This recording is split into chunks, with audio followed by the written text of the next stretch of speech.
स्वर्णिम बंजारा इतिहास की इस तीसरी कड़ी में मैं प्रोफेसर अशोक पवार, डॉक्टर बाबा साहेब अम्बेडकर मराठवाड़ा विश्वविद्यालय औरंगाबाद आपका स्वागत करता हूँ।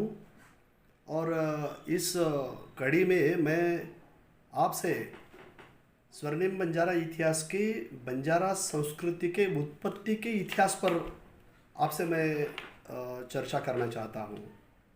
आपको पता होगा कि बंजारा ये जो जमाती है ये कोई एक जमाती नहीं है, तो ये अनेक जमातियों का एक समूह है।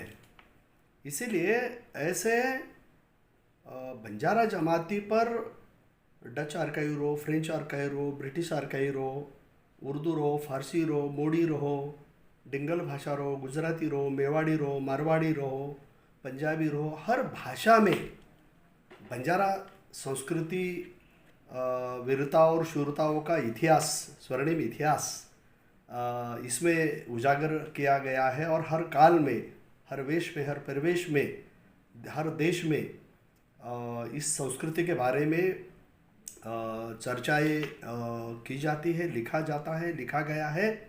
मगर स्वर्णिम बंजारा इतिहास के लेखन को लेकर ख़ास तौर पर जो बातें उजागर होनी चाहिए थी वो बातें आज तक उजागर नहीं हो पाई है, क्योंकि बंजारा संस्कृति और उत्पत्ति के इतिहास पर आज हम आपसे खासकर चर्चा करना पसंद करते हैं।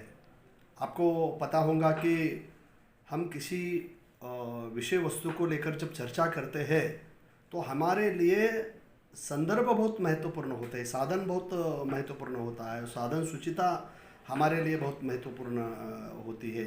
इसलिए आज की कड़ी में हम बंजारा उत्पत्ति के इतिहास की चर्चा करने वाले हैं। आपको पता होगा कि सृष्टि के उत्पत्ति से ही बंजारा संस्कृति का उदय हुआ है।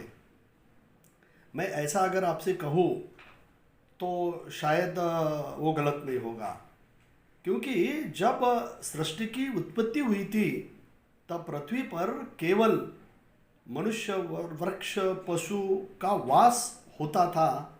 मगर बंजारा संस्कृति को हमने बंजारा युग के तौर पर भी अगर हमने पेश किया तो शायद वो गलत नहीं होगा, क्योंकि बंजारा संस्कृति यह एक चलायमान संस्कृति है।